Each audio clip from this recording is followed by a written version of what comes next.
This morning, while sitting sipping a hot cup of coffee on the back porch and watching the falling autumn leaves, I suddenly remembered a moment that perhaps you've also experienced. It's that peaceful morning moment suddenly vanishing when you look down at the comb in your hand. Those strands of hair left there, they're not just hair, right? They're like a part of our confidence and radiance quietly departing. I am Alan, and I want to tell you that you're not alone in this secret anxiety. Many of my neighbor friends often sigh and blame it on age, but the truth might surprise you and fill you with hope. Hair changes aren't just due to time, it's the body whispering, or sometimes shouting, about what's happening inside, from the silent stresses of worrying about children and grandchildren to the choices at weekend BBQ parties. Have you ever wondered if that large bottle of multivitamins you hurriedly bought at Costco is really helping or accidentally making your hair more tired? In this conversation, we'll untangle those misconceptions together. I promise that if you stay until the last minute, you'll find not just answers, but also a specific loving plan for your hair to revive. Sit down, relax, and let's start together. This change doesn't happen overnight. Sometimes the culprit is the invisible pressures we carry every day. Let me tell you about Linda. Have you ever felt like you're carrying the whole world on your shoulders and your body starts to strike in protest? That's exactly what happened to my friend Linda, 58 years old, living in the suburbs of Chicago. I remember very clearly one late afternoon when I was trimming the hedge in the backyard, Linda came over, looking distraught. She told me that the past year was truly a whirlwind. Her husband had just retired, meaning she had to prepare lunch every day and listen to the TV blaring all morning. Not only that, her daughter, who just got divorced, moved back home, bringing financial troubles along. Linda had braced herself to be the pillar for the whole family. But the strange thing was, yet her hair was fine throughout those extremely stressful months. It wasn't until 3 months later, when things started to settle, that she saw hair all over the bathroom floor every time she washed it. Linda was very scared. She thought she had a terminal illness. But actually, that was her body's reaction to stress, a phenomenon science calls Telogen effluvium, or resting phase hair loss. Imagine your hair follicles like hardworking workers. When you're stressed, the body releases the hormone cortisol like an alarm bell. Your intelligent body will think, now it's wartime.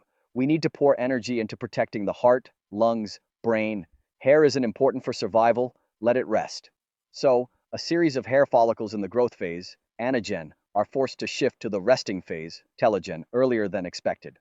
And since this resting cycle lasts about 3 months, the hair won't fall out right when you're stressed, but a few months later. Have you ever lain awake, worrying sleeplessly when your husband comes home late from golf, or fretted because your children are facing financial difficulties?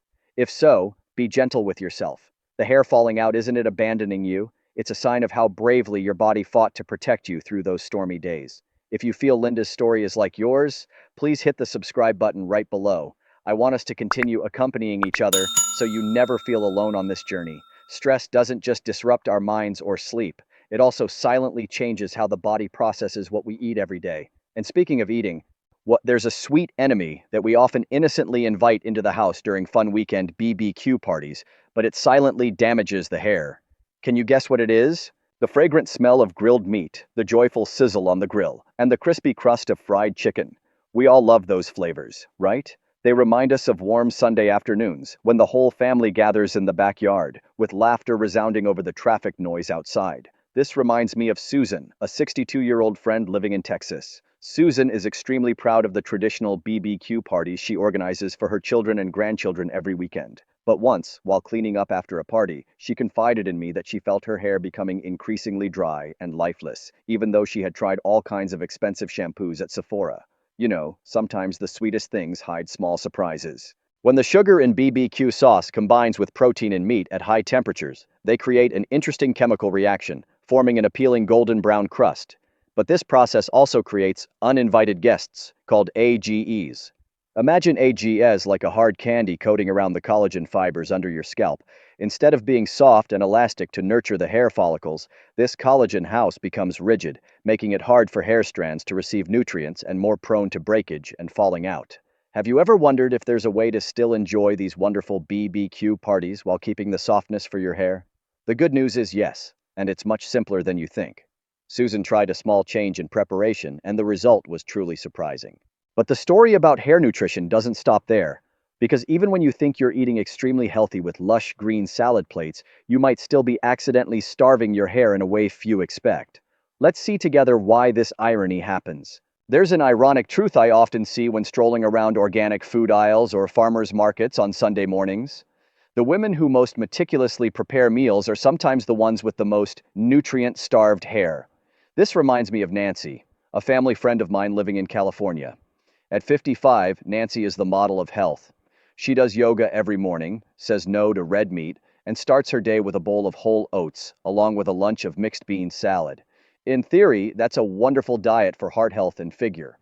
But ironically, Nancy came to me with extreme anxiety when she saw her hair becoming thinner and losing vitality, even though she had used all kinds of expensive conditioners.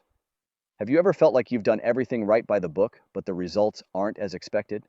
Nancy's problem lies in an interesting paradox. For hair to grow thick and healthy, the hair follicle cells need to divide at a dizzying speed, and they need an important fuel source called zinc to do that. Zinc plays an essential role in protein synthesis and cell division. However, in the superfoods like whole grains or beans that Nancy eats daily, there's a substance called phytates. Imagine phytates like picky gatekeepers. When they meet zinc in the stomach, they hug it tightly and don't let your body absorb it. So, even though you're eating very lightly, your hair follicles are being silently starved. I'm not saying you have to give up your favorite salad or morning oatmeal bowl. We just need to understand how they interact. Is there a way to trick these picky gatekeepers? Yes, and it's much simpler than you think. But zinc isn't the only thing blocked at the gateway to the hair follicles. There's another mineral, like the oxygen tank sustaining life for each hair strand, that's also silently depleting in many of our women's bodies, and even routine blood tests sometimes miss it. Do you feel short of breath lately when climbing stairs? That could be an important clue we'll explore right after this. Just like the phytate gatekeepers blocking zinc we just discussed, there's a similar story happening with another important nutrient, a type of fuel that if lacking, your body will be forced to make tough decisions. Take a look at your fingers for a moment. Are your nails brittle? Or have you ever felt a bit short of breath when walking quickly through the vast aisles in a Costco supermarket, even though you think you're still healthy enough? That could be the silent cry for help that Margaret, a 60-year-old friend of mine, ignored for many years. She always thought feeling tired when climbing stairs or excessive hair loss was just a normal sign of aging. Margaret went for regular health checkups, and the doctor said her blood count was completely normal, no anemia. But her hair still thinned every day. Where was the problem? It's the difference between money in the wallet and money in the bank. Routine blood tests only count the circulating iron, money in the wallet, but they overlook ferritin, your iron storage, money in the bank. For hair to grow strongly, it needs ferritin levels above 50, even 70, but Margaret's was under 30. When this storage is depleted, our intelligent body will prioritize oxygen for the heart and lungs and cut the budget for things it considers non-essential. Sadly, that's your hair. And the habit of drinking a large cup of coffee or tea right after an American-style breakfast, eggs and bacon, is the innocent culprit preventing the body from absorbing that precious iron source. I know what you're thinking. So I should run to the pharmacy and buy iron supplements right away? Please slow down a bit. Don't hastily buy and take iron pills indiscriminately, because unlike vitamin C, excess iron can cause poisoning and serious liver damage. We need to understand correctly before acting. If these shares help you realize something new about your body, please hit like so I have more motivation to continue sharing. Because right after this, I want to warn you about an even more dangerous trap at the supplement aisle. When you take in too much of what you think is good and accidentally turn them into poison for your hair. We've talked about what the body lacks, like a car running out of fuel, but there's another story happening right in the middle aisle of wholesale supermarkets like Costco or Sam's Club, where generosity sometimes becomes a trap. Last week, while pushing a cart full of family groceries, I stopped in front of the giant, colorful wall of vitamins. I immediately remembered Carol, a 53-year-old friend living in the neighboring neighborhood. Carol, like many of us women, always wants to take the best care of herself to fight against time. She bought the largest bottles of vitamins for hair, skin, and nails with a very everyday mindset. Buy one, get one. And more importantly, the thought, if one pill is good, then 2 pills will surely help hair grow twice as fast. Have you ever wondered if more really means better when it comes to hair health? The truth might surprise you.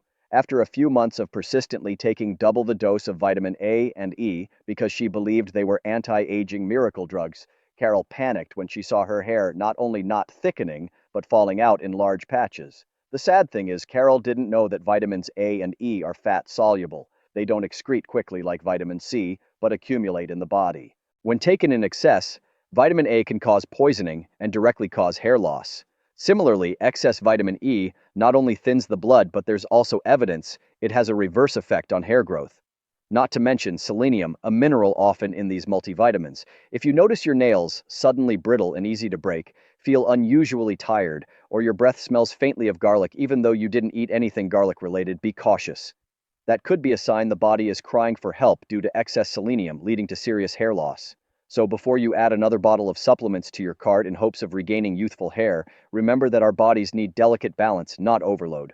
Instead of expensive capsules with potential risks, there's a wonderful, completely free healing energy source waiting for you right in the backyard, something we often hurriedly pass by or shield too carefully because of fear of wrinkles. Instead of taking those risky multivitamin pills, there's a natural, free energy source right in your backyard that your hair follicles are craving. Do you believe if I say that, even if you live in a place flooded with sunlight, your hair cells might still be hibernating in the dark? Let me tell you about Patricia, an old friend of mine living in Florida, the place nicknamed the Sunshine State. Patricia, 56 years old, is very proud of her small backyard garden and often spends hours in the sunroom reading books. However, like many of us women, the obsession with wrinkles and skin aging makes her always cover up tightly. She applies high SPF sunscreen even when just driving to the post office or going to the nearby public supermarket. Patricia confided in me during a phone call that she felt helpless seeing her hair part getting wider every day, even though she had been drinking all kinds of calcium-enriched milk. The irony is, despite living in a tropical area bathed in light, her body was severely deficient in vitamin D. Science has shown that vitamin D isn't just good for bones, it plays a crucially important role in regulating the hair follicle growth cycle. Imagine vitamin D as the start button for a factory. Without it, the hair follicles will stay stuck in rest mode and refuse to grow new strands. Patricia's thinning hair wasn't because she was aging, but because the hair germ cells weren't receiving the wake-up signal from natural sunlight. Have you ever wondered if the habit of protecting skin too meticulously, or sitting all day in an air-conditioned office, is accidentally making your hair hungry for sunlight? It's a delicate trade-off we rarely notice. Patricia's hair didn't need more medicine, it just needed her to bravely receive a bit of early morning sun on her arms for the body to synthesize this miraculous dose. But sunlight and vitamin D are only the activating factors for life. To maintain strong, shiny hair structure and prevent breakage from the winds of time, hair needs a master architect to build a solid frame, a substance that our bodies silently produce less of after each birthday candle blow. Vitamin D helps activate hair follicles to awaken, but to maintain strong hair structure and firm anchorage over the years, we need a special architect that the body produces less and less each day. Imagine your scalp like a fertile layer of soil in the backyard garden. If this soil erodes and loosens, can the trees, your precious hair, stand firm against storms? This reminds me of Barbara, a 65-year-old friend of mine. Lately, every time she looks in the mirror, she complains that her hair part is getting wider. She feels her scalp thinning, less elastic, as if it no longer has enough strength to hold the hair roots tightly. Seeing her daughter often buying collagen powders at Whole Foods to mix into morning coffee, Barbara imitated it in hopes of salvaging the situation. She was on the right track, but still missing an important piece. Collagen is the main structural protein helping the scalp firm and elastic. However, just taking collagen into the body is like buying bricks and piling them in the front yard. To make those bricks bond into a sturdy house for hair, you need a special mortar, which is vitamin C. Science tells us that vitamin C is the required factor for collagen fibers to form a durable, twisted structure. Without it, the collagen fibers will be loose, weak, and easy to break, leading to loose scalp and easy hair loss like autumn leaves. So besides the collagen coffee, add a few orange slices or a handful of fresh strawberries to breakfast. That's the simplest way to protect the hair's house. Are you curious to know how to combine all these nutritional pieces into a simple, inexpensive habit for tomorrow? I'll reveal the action map in the next part. Before we get to that important summary, if you like these shares, please comment "great hair." And if the video was even a little helpful, please like this video. Your warm support lets me know we're on the right path. We've been through a long journey from inside to outside the body, learning about how vitamin C and collagen together build a sturdy house for hair. But I know, at this point, you might be feeling a bit overwhelmed. You might be wondering, Alan, so much information. Where do I start tomorrow? Don't worry, I don't want you to leave with confusion. Instead, I want to give you a simple action map that fits in the palm of your hand. Let me tell you about Diane, a 52-year-old friend of mine. Diane was once like you, fumbling between tons of online advice and giant supplement shelves. But then she decided to change tactics. Instead of trying to apply everything at once, Diane started with small adjustments right in her kitchen and living room. Or instead of hasty dinners with fast food or high temperature fried dishes, which produce a lot of AGEs that harden collagen as we discussed, Diane pulled out her old slow cooker from the cabinet. She started loving preparing ingredients in the morning and letting the pot do its work. Those soft stews, cooked at low temperatures, not only retain wonderful flavors, but also protect the hair's protein structure from damage. Have you ever thought that a small change in cooking could be the most powerful anti-aging dose for hair? And there's another change, small but bringing big miracles. Diane used to be very stressed when children and grandchildren visited, worrying if the house was clean enough or the turkey perfect enough. Now she chooses to sit down, enjoy the laughter, and leave the dirty dishes a bit longer. Reducing perfectionism helps lower cortisol levels, the silent enemy pushing hair into the resting phase. Diane also started the habit of brisk walking around the neighborhood every morning. Not just to breathe fresh air, but the early morning sun also helps her get natural vitamin D, awakening the sleeping hair follicles. She also adds a few oysters or a moderate portion of red meat to the weekend menu to ensure zinc and iron are sufficient, instead of indiscriminately taking multivitamin supplements. Are you curious to know, besides the slow cooker, what other simple secret helps Diane maintain her radiance without costing a penny? The answer lies in how she views herself every time she looks in the mirror. Hair may change, but one thing remains valuable, and that's what I want to confide in you before we part. I want to tell you this. Hair may change over the years, like the oak leaves in the backyard changing color when autumn comes, but your value and beauty never fade. You, the woman who has spent her life caring for the family, worrying meticulously from Thanksgiving dinners to Christmas gifts for children and grandchildren, now it's time you deserve to give that gentleness to yourself. Remember, your body is a miraculous garden that needs patience. Whether it's reducing a bit of temperature when grilling meat, spending 15 minutes walking under warm sun to receive vitamin D, or simply deep breathing to lessen the stress burden, each small action is a loving message you send to every reviving hair cell. Don't let the numbers on the calendar make you anxious. Your confidence and radiant smile are the strongest supplement. I'm very grateful that you stopped by my porch today and listened to these shares. If you feel warmed and helpful, please hit the subscribe button and turn on notifications. We're a community, and I want to continue conversing with you in upcoming videos. Please share your story or small plan in the comments below. I'm always here and listening, wishing you a truly peaceful day full of hope. See you again.